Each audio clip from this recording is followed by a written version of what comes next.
Hi, welcome to the Olive Branch Community Church, and it is so good to have you here with us.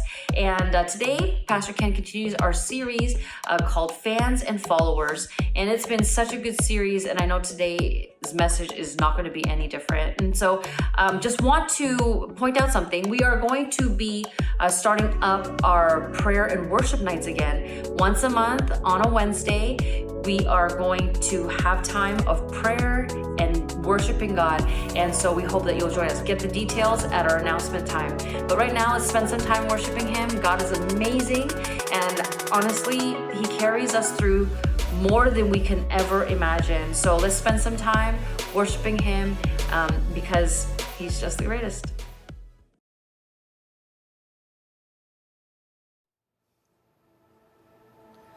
Our fight is with weapons unseen. Your enemies crash to their knees. We cry out in worship.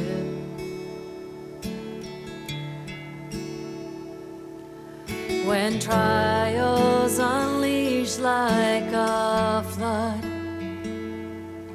the battle belongs to our God.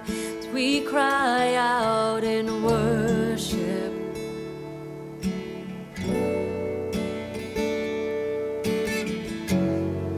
The victory is yours. You're riding on the storm. Your name is unfailing. Though kingdoms rise and fall, your throne withstands it all. Your name is unshaken. What hell meant to break me has failed. Now nothing will silence my praise. We'll cry out in worship.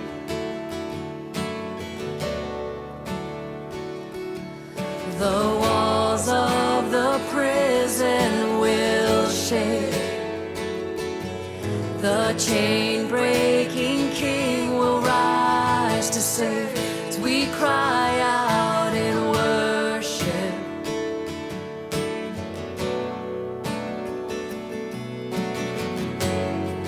The victory is yours. You're riding on the storm. Your name is unfailing. Though kingdoms rise and fall, your throne withstands it all. Your name is unshaken.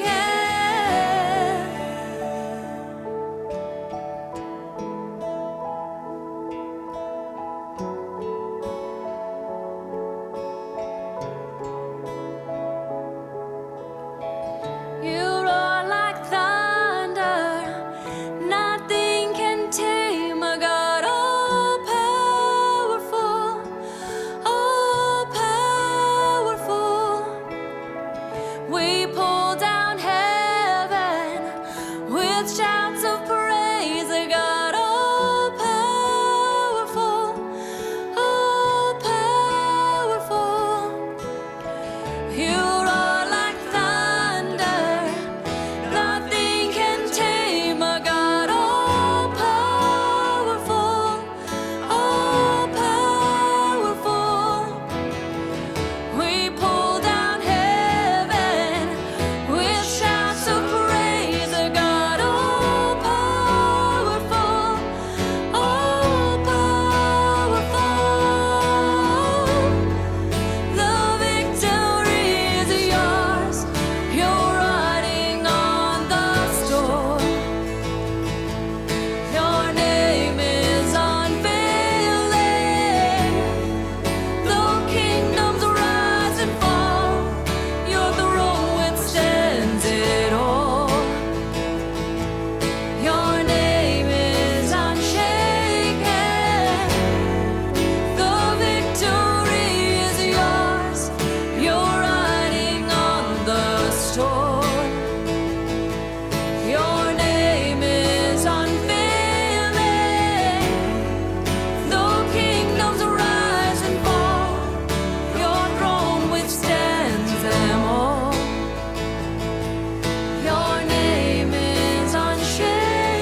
good to see you today. I know I can't actually see you because you're out there watching, but good to see you. It's a beautiful time of the year, fall. I love fall. I'm sure you probably do too.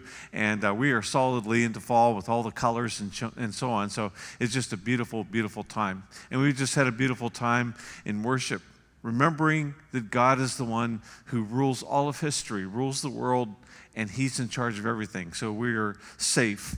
We've been talking about the whole thing of being a fan or a follower of Jesus. And of course, what kind of draws us all in is the DTR talk. In other words, define the relationship. And of course, for some of you, this has kind of a scary feel to it. Guys particularly tend to feel like they're the victims in this and so on. And I just want to start out with kind of a word of solidarity for people who are a little bit nervous about the DTR, about, defining the relationship. Sometimes, we tend to see talks like this as kind of a threat, In other words, you better decide or else, I'm out of here, I'm on my way, or whatever. Kind of the images of a frustrated and impatient person who wants to move on. Now, if you're working through this in your soul, okay, when it comes to your relationship with Jesus, you need to know the tone of what He's dealing with is not impatience, it's not frustration. It's just simply calling you to an important part of your life. Are you going to be a fan, or are you actually going to follow? It's not a threat, because, you see, it's not about Him. It's not about, He's going to walk off and He's just going to leave you if you don't make up your mind. DTR talks, I think of them in terms of, gun talk, and, I'm an American, so you understand that. But, in gun language, it's kind of ready, aim, aim, aim, aim, aim, aim, and a person never pulls the trigger, never kind of launches into what it is that they're trying to do. DTRs, defining the relationship, is really about our most precious commodity. It's about time. And the question that gets asked is this about you, or is this about us? Like, are you just going to move on, to somebody else when I'm getting too old or whatever? I mean, like, what's really going on? What is this relationship really about?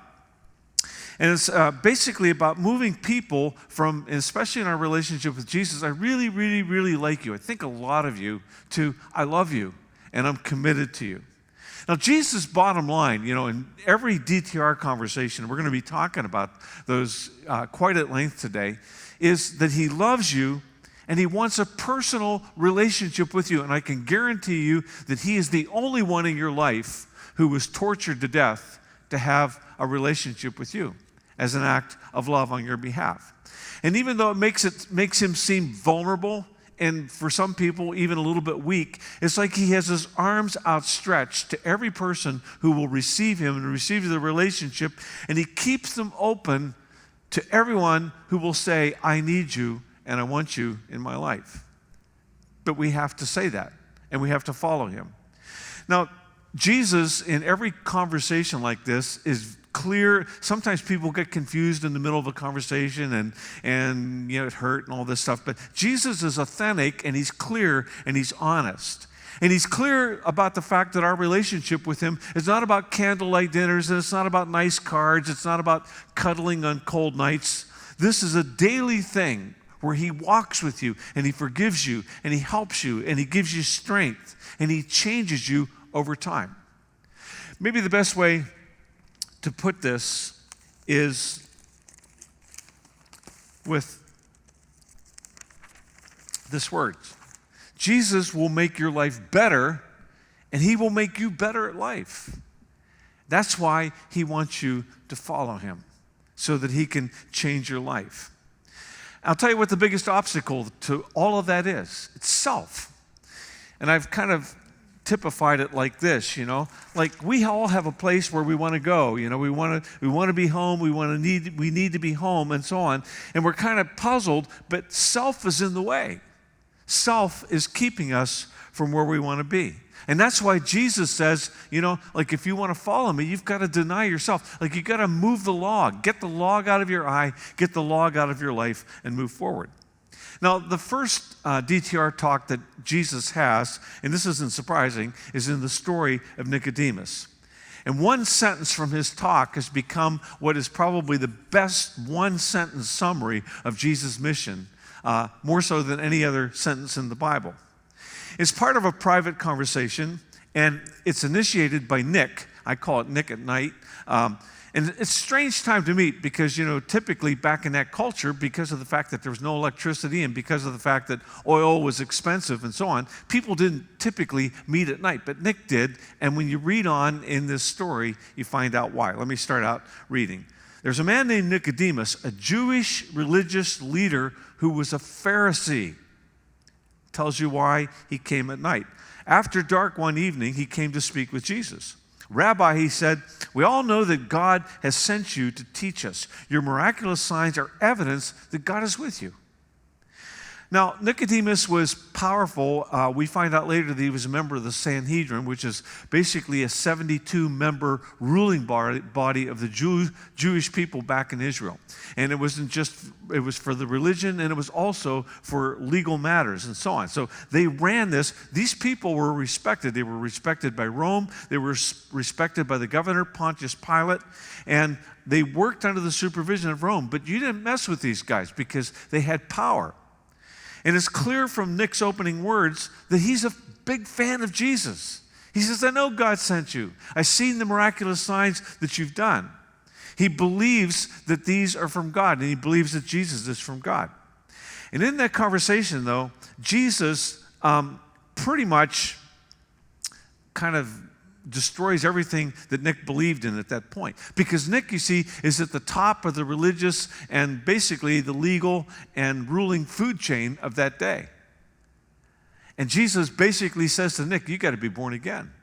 You've got to start all over. Now, that would be a little bit like, telling Doug McMillon, who's now the CEO of Walmart, that he's got to start all over. Like he's got to go back and, bust carts and stock shelves. This is a shock. And it shocks Nicodemus. Jesus says, I assure you that no one can enter the kingdom of God without being born of water and the Spirit. Humans can reproduce only human life, but the Holy Spirit gives birth to spiritual life. So don't be surprised when I say you must be born again. And this is kind of the biggest obstacle for people coming to Jesus, isn't it?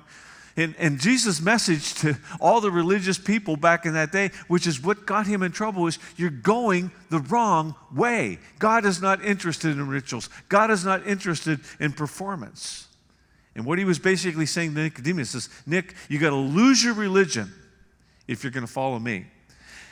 Now, I've put it like this, and I'm not sure if it's accurate or not, but, religion is kind of the anti-Jesus vaccine.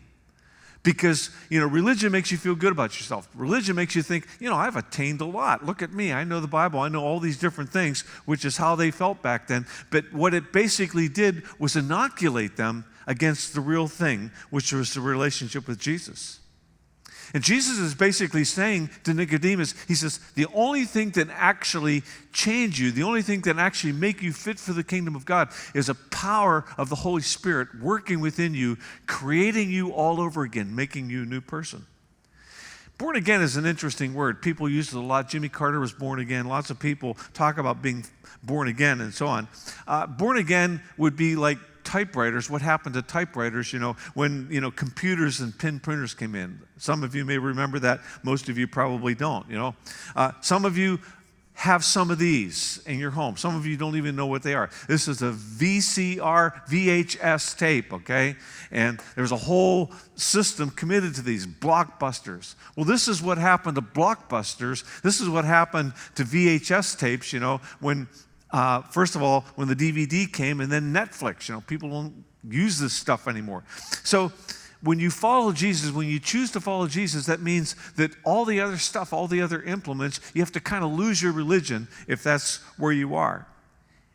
And you need to change. You and I need to be changed from the inside out. Now, Jesus, Son of God and Master Teacher, laid out God's plan for everyone. He told us what God had been doing ever since the beginning of time, and certainly since the writing of the Bible. This is how God loved the world. He gave his one and only Son. So, been preparing the world for that for 2,000 years at least, so that everyone who believes in him will not perish but have eternal life, which is dealing with the original problem when we defected from God and went off on our own. God sent his Son into the world not to judge the world, but to save the world through him. There is no judgment against anyone who believes in him, but anyone who does not believe in him has already been judged for not believing in God's one and only Son. Why would you not believe? Why would you not believe in what God has been doing ever since the beginning of time and told us clearly what he was about, especially in the prophet of Isaiah? So Jesus talked that night with Nicodemus. We don't really know what happened. It doesn't say, Nicodemus went off in a huff or, he high-fived Jesus and said, I'm in. We don't know because the text doesn't tell us. We do find out later on, though, a little bit more about Nicodemus. It's in the last month of Jesus' life that Nicodemus appears. Now, he's a member of the superior court back then of Israel, and so he's forced to make a call on Jesus. Jesus was becoming immensely popular. People were believing him all over the place, and as you know, the religious leaders basically said, we've got to do something about this. And it was their call to basically decide who was, a false prophet and who wasn't. So to execute Jesus, which is really what they wanted, they needed to drum up evidence against him so that they could make this, fly when they actually had to come into Pilate to ask him to do that. And suddenly, in the middle of this, Nick isn't alone with Jesus at night. The Pharisees have sent out some temple guards, some police basically to arrest Jesus and bring him in. So the temple guards come in and they say, you ever heard him speak? And they're empty-handed. They haven't brought him in. Listen to the response of the Pharisees. Is there a single one of us rulers or Pharisees who believes in him? Notice the arrogance. The foolish crowd follows him, but they are ignorant of the law. God's curse is on them. Now, if Nick says anything, okay, he's going to be seen as, not being one of the really smart people, the people who understand what's really going on and don't believe in Jesus, and refuse to believe in Jesus. And so the question is, Nick, are you going to be blessed or cursed? Are you going to be one of the really smart ones, or are you going to be one of the ignorant ones? And all of a sudden, it's like you hear over the intercom system, at Walmart or No Frills, price check on, and that's what's going on. All of a sudden, there's a price tag for Nick and what he's going to do. This is what he says. Then Nicodemus, the leader who had met with Jesus earlier, spoke up. Is it legal to convict a man before he is given a hearing? He asked. Listen to how they reply. They replied, are you from Galilee too? Search the scriptures and see for yourself. No prophet ever comes from Galilee. And Nicodemus is officially silenced with these words. This is kind of a slap shot as his ego and his status, as being one of the Sanhedrin, Basically, if you believe this guy, you ain't one of us. See, Galileans back then were seen as being rednecks, kind of being ignorant and blunt and, difficult to deal with and so on. And so they're basically saying, what are you, a hick? You redneck? You come from the backwoods? What's going on with you? So Nicodemus sits down. And it wasn't long from that when he sees Jesus condemned and tortured and executed. And then he goes public. He gambles everything. Because he and Joseph of Arimathea, another member of the Sanhedrin, they go and they pry Jesus off the cross and they bury him. All of a sudden, he goes public. And he pays the price for it.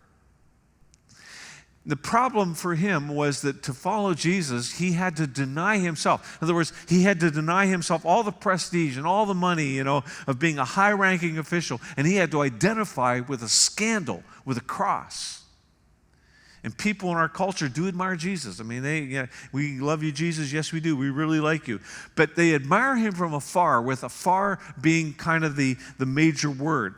Because you see, if you identify with Jesus, and especially if you identify with his people who call themselves Christians, you're going to probably lose something. Because there are some people out there who kind of behave pretty badly and make everything look, kind of make Jesus look bad too. And the question you have to ask is it worth the price tag to identify with Jesus? Because you're gambling with your reputation. And a lot of people, they just kind of opt out and say, well, I am prayerfully considering my options. Which means, yeah, maybe one day when I'm almost dead, maybe then I'll believe in Jesus so I can get to heaven. Next DTR conversation that Jesus has is very brief. And it's kind of the best kind because Jesus makes the call and there's this instant response, action, okay? Not, well, I don't know, let's check, let's see, I need more information. The person is Matthew, okay? And he's the author of the very first account of Jesus' life in the New Testament. He's the one who records the Sermon on the Mount. And most of you know that his previous job, like his previous life, was an embarrassment. I mean, it was a difficult one. He was a tax collector. Now, working for the CRA or for the IRS, that's not necessarily, a popular job. It's not like if you have a friend who works for the CRA, you're going to say, hey, why don't you come over to my house, help me do my taxes, take a look at all I have. People kind of just keep it a distance, because I might have to pay more if you hang around me. So we have this anxiety. You multiply that by about 1,000, and that would give you kind of an idea of how people felt about Matthew.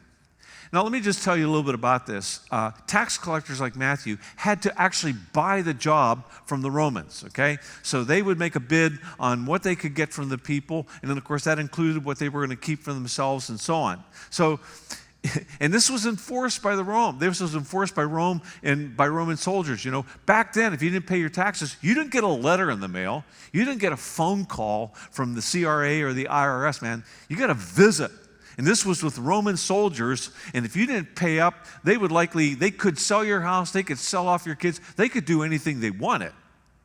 So you can understand, why Matthew was not a popular guy. And for people to do this, because, they were considered to be, kind of, in bed with Rome. This was a horrible position to be in. People didn't want them, because to do this, you had to deny your God, you had to deny your nationality, you had to deny your heritage, and you had to pretty much deny your family, which left you with all the other people that were out there who had pretty much done the same thing. So you ever heard of being unfriended on Facebook? If you've ever been unfriended, you know how crummy that feels. Well, that kind of happened with everybody when Matt became a tax collector because nobody wanted to be friends with him, okay? All he had left were the scoundrel friends. All the non-scoundrel friends would leave him. So when Jesus met Matthew, let me just read the account. As Jesus was walking along, he saw a man named Matthew sitting in his tax collector's booth. Follow me and be my disciple, Jesus said to him. So Matthew got up and followed him, like he left everything right there. I'm guessing he left the money right on the table. Now, this account is just really so free of, complications and drama, and there's no, weeping and gnashing of teeth. Well, what about my job? What about my money? What about Rome? All this stuff. Of course, Matthew wrote it, so I'm guessing he's probably being pretty careful with his words. But just imagine that you're one of the disciples, okay? And you're walking, or, just in your case, maybe you're walking along the street, you're going to have lunch with your boss, and you're walking along with them, and they see somebody who's a member of the Russian mafia sitting there, and they say, hey, why don't you come and work for me? Think of how you'd feel, because that's kind of what this would be a little bit like. So that's not all. Among the disciples was Simon the Zealot. I don't know if you know anything about the Zealots or not, but the Zealots were kind of the Jewish terrorists, The only good tax collector is a dead one. So imagine how he felt, And Jesus didn't even have like an in-camera session with his disciples, to check up on this. And Matthew left everything that day and followed Jesus, accepted his invitation. Then what goes on is really interesting. It says, Matthew throws a big party for all of his friends. Listen to what it says. Later, Matthew invited Jesus and his disciples to his home as dinner guests, along with many tax collectors and other disreputable sinners. But when the Pharisees saw this, they asked his disciples, why does your teacher eat with such scum? And when Jesus heard this, he said, healthy people don't need a doctor. Sick people do. Now, some of you, like me, come from, conservative backgrounds, and our big thing was, we don't smoke, we don't choke, we don't go with girls who do, we don't, do fun things on the Sabbath, which has been changed to Sunday. We don't play cards, we don't dance, we don't do any of this. Now, the one thing that was legal on the Sabbath was gluttony. We could eat as much as we wanted. So imagine that you're kind of from this really conservative background, and you walk into this smoke-filled room, with a back of a bar, and you see Billy Graham or Mother Teresa sitting back there talking and laughing with prostitutes and thieves and, drug dealers and pimps, and the people from CNN filming the whole thing as everybody sits around and chuckles and sips their whiskey, okay? Jesus makes a single statement that explains the whole scene. He says, healthy people don't need a doctor. Sick people do. And it's really interesting. Matthew obviously didn't mind being included with the sick people because he records it here. But notice what it's saying. You're not weird. You're not, perverted. You're not, wicked people, not the scum of the earth. You're just sick. And they need to be made whole. This kind of trickles down into the question of who can follow Jesus. And the answer is, ta-da, anyone. Anyone who chooses to follow him. And the interesting thing is, if you invite Jesus to a party, he'll probably come. He's not scared of parties. And it's a fact that Jesus, was a favorite when it came to parties, just like the one that Matthew held here. People like that loved to hang around him. And the religious people were always griping, that the Son of God, was hanging around with people like that when he ought to be hanging around the really good people, the reputable people, the people who please God's heart, people like us. Couldn't possibly be the Son of God if he hung around the scum. But the truth is that people who have blown through all their options have always been more likely to follow Jesus because there's something down in the core of them that knows how much they need him. Religious people who have, made, pretty good choices in life in terms of their money and their career and other things and so on. I've turned out pretty well without Jesus. I think he ought to be pleased to have me as a member of my team. Maybe send me a special invitation with a wax seal on it before I'll follow him. Who's called to follow Jesus? Well, anyone. Anyone. People with a sexual past? Anyone. People who are ex-cons or presently a con? Anyone. People who have totally screwed up their lives? Addicts, drug heads? Anyone. What about rednecks? What about racists? Anyone. What about alcoholics? Anyone. What about hypocrites? What about people who make porno films? Anyone. Anyone can come. And I'll tell you, other followers of Jesus need to know who all's invited. Everybody's invited. Anyone's invited, And Jesus actually warns us about how we act towards people who come in and want to find Jesus and who have had these rough lives. Jesus made the comment, he said, if anyone causes one of these little ones, and he's talking about these people who are newly invited, newly in, it causes one of these people to stumble. He said, it'd be better if a millstone were hung around your neck and you were drowned in the depths of the sea. He warns us that we are called to accept them. We are called to love them and help them along, just like he has. Jesus had another well-known DTR talk, and you may not know all the details of this, but I'm guessing that you've probably heard about it. The Bible doesn't give us his name. The accounts, and there are 3 of them in the Bible. They don't give us his name. They just tell us 3 characteristics about him. He was rich. In other words, man, he had the status. Instant wealth obviously gives you instant status, still does. He was young, which means he was a high achiever, man. He had gone after it when he was young, and he had grabbed, the brass ring. And he was a leader. This guy had it all. Money, success, and prestige. Let me read the account. As Jesus was starting out on his way to Jerusalem, a man came running up to him, knelt down, and asked, "Good teacher, what must I do to inherit eternal life?" "Why do you call me good?" Jesus asked. "Only God is truly good. But to answer your question, you know the commandments. You must not murder. You must not commit adultery. You must not steal. You must not testify falsely. You must not cheat anyone. Honor your father and mother."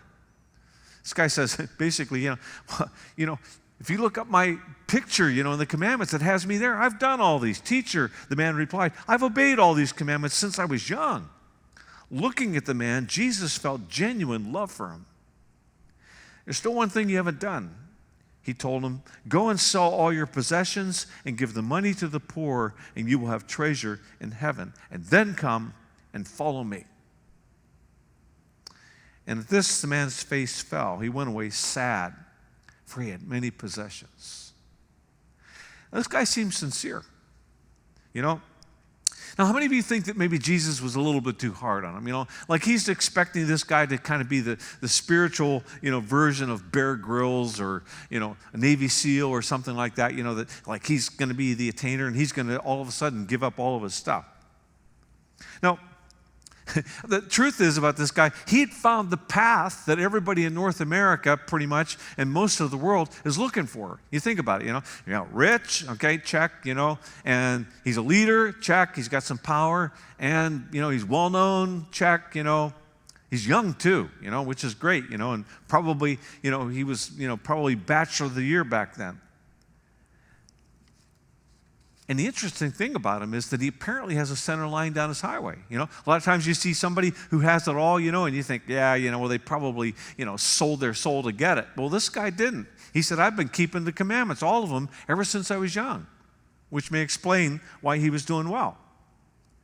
Now, the disciples are hugely impacted by this moment. We find out afterwards, after this encounter, and after this guy walked away, they're basically saying, "Man, oh man, well, who can get into heaven if this guy can't?" And so on. Because this shook them up. Shakes us up too, doesn't it? Sell everything you have, give the money to the poor. Wow. Now, what's interesting about this DTR conversation is that it records exactly how Jesus felt about this guy. And very interesting choice of words. Looking at the man, Jesus felt genuine love for him. God loved this guy who came. And it's then that he says, well, there's still one thing you haven't done. Sell everything and give the money to the poor. You think, well, he loved him. Why did he do that? We did that because he loved the guy. Remember the distinction of believe that we talked about last week? That we believe about, like we believe things about Jesus. Yeah, he was a wonderful man, prophet, he actually did live, actually died on the cross and rose again from the dead. We believe in. Sometimes we get to a point where we say, yeah, I believe that about him and I'm going to put my faith in him. I'm going to trust him. But then it gets into what I think is the most difficult part, and that's actually believing what Jesus said. That he's brilliant, that everything that he says originates with God, that this isn't just his opinion of a first century, Jewish carpenter. God is speaking to us. And our problem is in life, when God begins to speak, is that we don't realize exactly what is at stake. Some of you might remember back in 1994, I know, almost 30 years ago, 28 years ago, Lucien Bouchard, he was the premier back then of Quebec. 1994, he basically came down with something. He was having a problem with his leg, realized that he had flesh-eating necrosis. Now, you have to understand, this will literally infect your whole blood system, and he had to make a decision within hours whether he was going to lose his leg or lose his life. He chose to save his life. He lost his leg, and good thing, good choice, because he's still around. But here's what I know. Jesus wouldn't have asked this guy to sell his stuff and give away the money, if he would be just fine without doing it. He somehow could see this guy's heart. He loved him, and he knew the grip that this stuff had on his heart. So, you're going to be, this is not a fan. This is Nicodemus. This is his moment was when he stood before them and he had to make a declaration of what he was going to do. He wasn't a fan moment. He was going to follow. And this is where the money guy was at, So, and this is the way money works on us, It always is knocking on the door of our heart saying, hey, can I come in? Can I come in? Can I come in? And I'm telling you, it will hound you. It will hound you. It'll pester you to death with the request. And I'm guessing that this guy had let it get into his heart. And when it gets into your heart, man, it gets pumped through your whole system. And Jesus knows that there are some cases in our lives where radical surgery is the only thing that's going to save our life. And he's a radical surgeon. And I'm telling you, money is the scorecard in our world, isn't it? I mean, it was then too.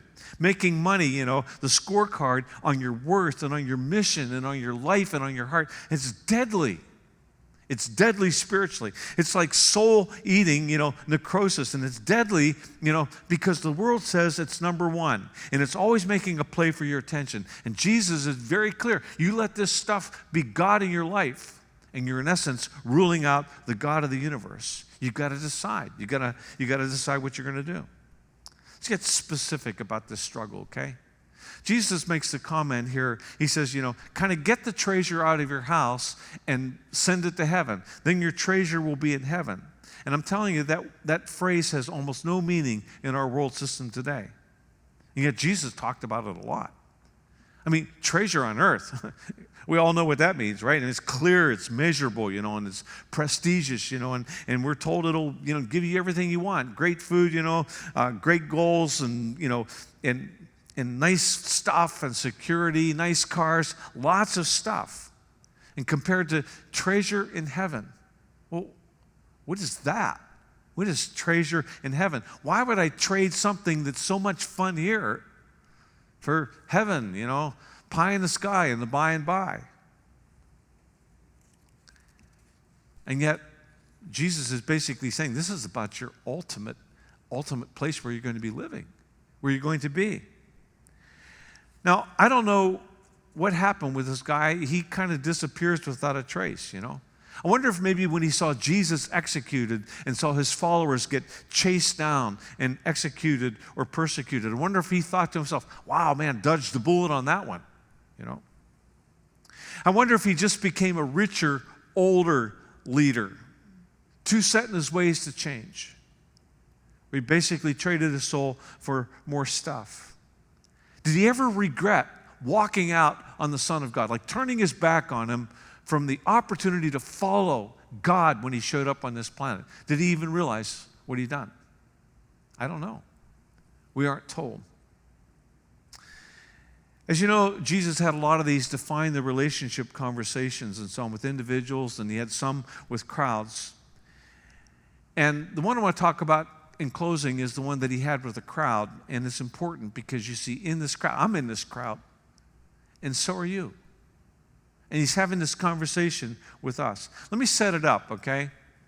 Peter had just declared that Jesus was the Messiah, the king who was supposed to come, the Christ and so on.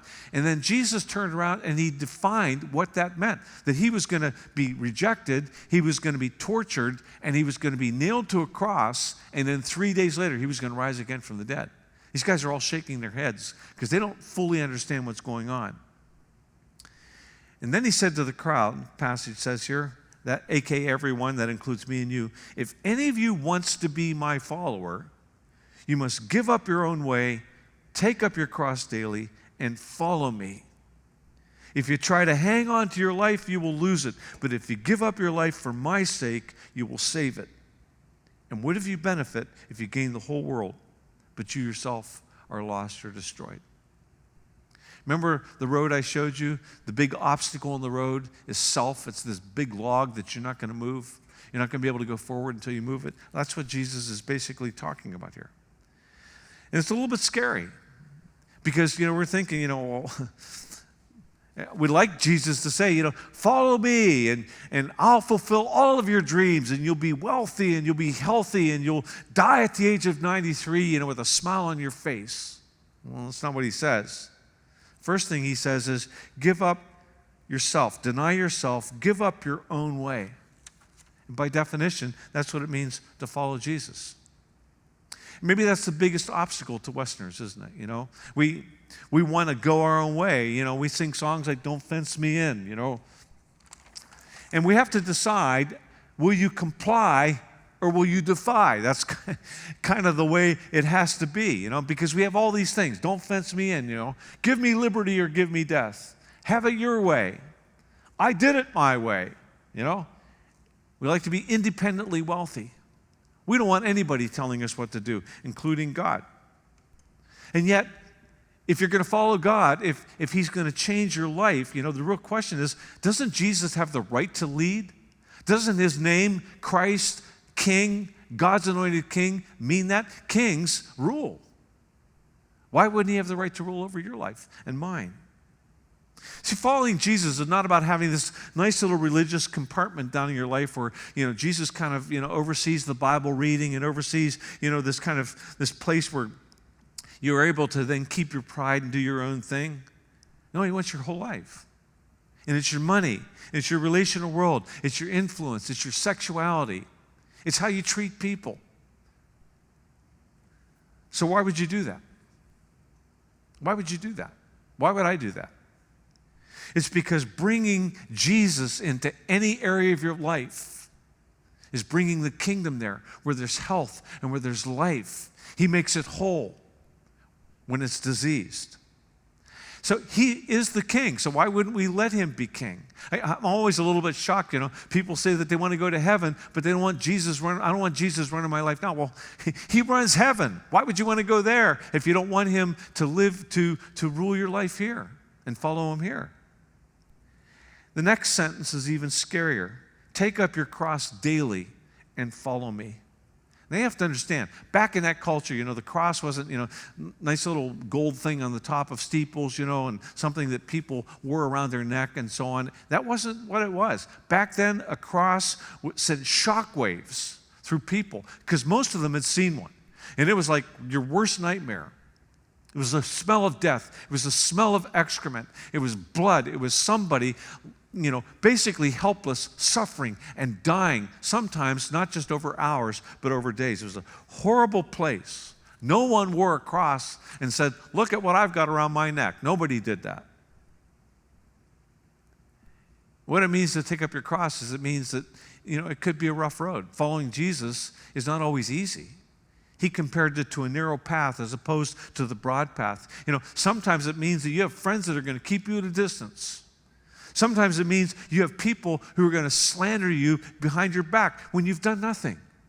Sometimes it means, that people may want to actually hurt you, take your money and do things like that. That's what it meant back then.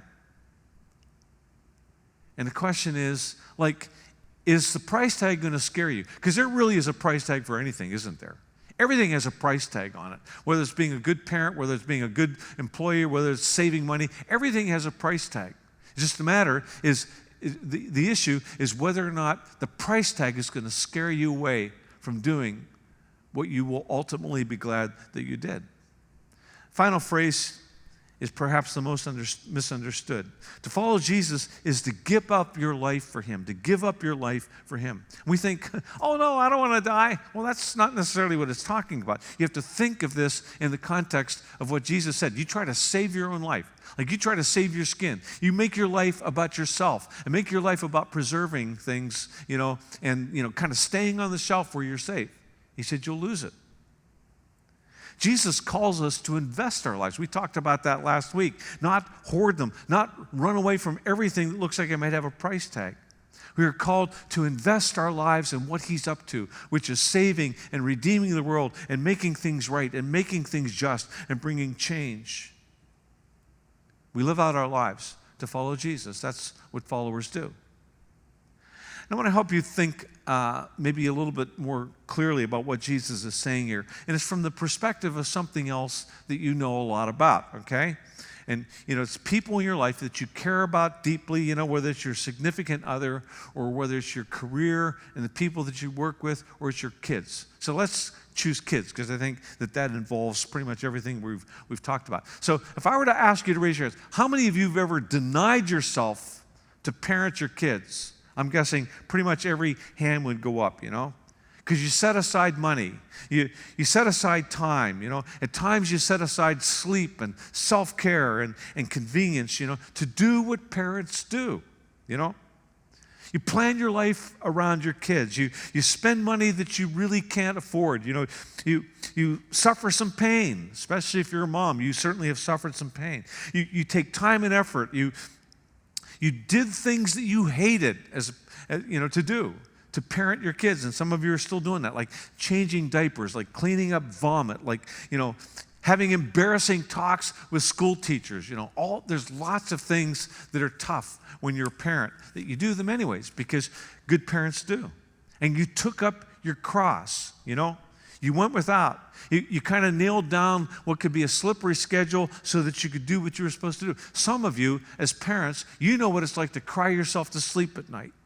Your heart aches with love for them, and yet there are times when you feel rejection. You hear somebody say that you love with all your life, you'd lay down your life for them. I hate you. And at times you were afraid and even ashamed of the way that you treated people because of the way they treated your kid, because you are fiercely opposed to anybody treating them wrong. And you do that, why? Because what? It's because of love. It's because a life, a child's future is worth it. And over time, it's one of the most satisfying and honorable things that you will ever do. It was probably the hardest thing that you ever did, but you didn't die by rejecting yourself. Most people don't sit around and argue about the price. Well, I don't think I'm going to do that for my kids, After all, they're just kids. People don't say that kind of stuff. And most people also know that if they make their parenting about sparing their own lives, about their own convenience, about saving time, they're going to be a narcissistic, selfish parent and do something and live in a way that nobody could ever be proud of. We know that. We know that. And I think that maybe Jesus would ask us, well, you do this for your children. Some of you do it for an education. Some of you do it to win at sports. Some of you do it to have a great job. Why wouldn't you do it for me? Why wouldn't you do it for the sake of what I'm up to in this world for all of eternity? And it gets right back to what we really, really believe about Jesus. Whether we believe stuff about him, whether we believe in him, or whether or not we believe what he said. Jesus says this, and he closes out this whole DTR talk with the crowd. He says, if anyone is ashamed of me and my message, the Son of Man will be ashamed of that person when he returns in his glory and in the glory of the Father and the holy angels. I'm telling you, I don't know what that scene looks like for sure, and I don't even know necessarily what all these words look like when they're going to get lived out in eternity, and they will. I just know this. I don't want him to be ashamed of me. And I don't want to live my life ashamed of him when he gave his life on a cross for me. And what it really boils down to, it's the DTR talk. You a fan? You really, really like Jesus, and you cheer for him when it seems like he's the winning team, and you're glad that he came and so on? Or are you a follower? Do you follow Jesus? What are you? What are you? Are you a fan or are you a follower? See, you're the only one that can make that call. Nobody else can make that call for you. You have to make that call. Your parents can't make that call for you, and I can't make that call for you. You have to decide that Jesus is worth following and not just cheering for. So the DTR talk is over. What's it going to be? Let's pray.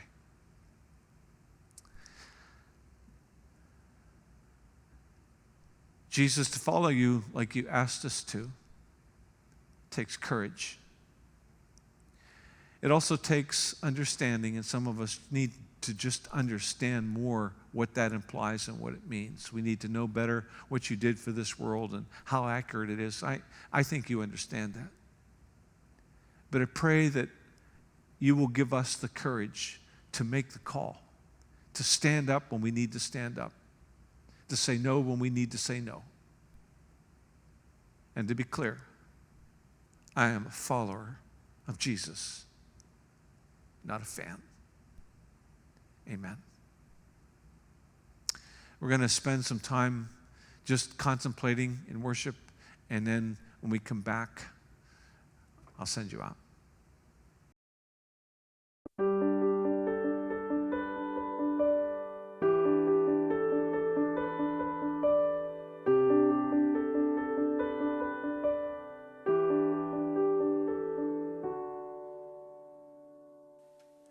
Sovereign in the mountain air, sovereign on the ocean floor, with me in the calm, with me in the storm, sovereign in my greatest greatest joy, sovereign in my deepest cry, with me in the dark, with me at the dawn. In your everlasting arms, all the pieces of my life, from beginning to the end, I will trust you. In your never failing love, you work everything for good.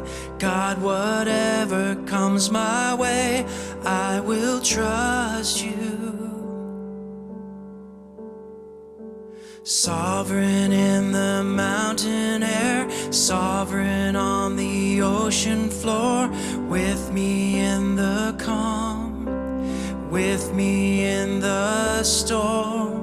Sovereign in my greatest joy, sovereign in my deepest cry, with me in the dark, with me at the dawn. In your everlasting arms, all the pieces of my life, from beginning to the end, I will trust you. In your never failing love, you work everything for good. God, whatever comes my way, I will trust you. All my hopes, all I need, held in your hands. All my life, all of me, held in your hands. All my fears, all my dreams, held in your hands.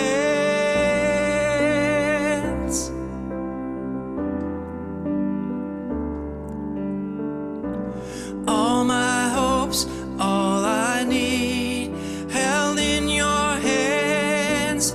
All my life, all of me, held in your hands. All my fears, all my dreams, held in your hands.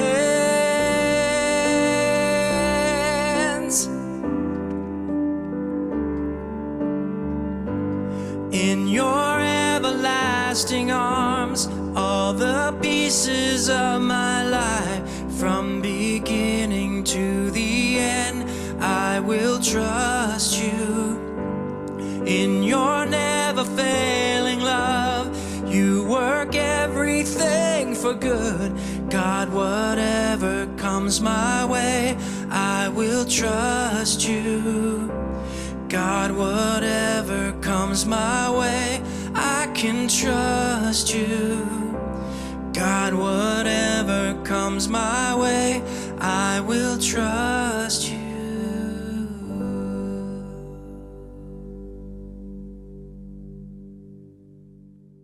So may you live with courage.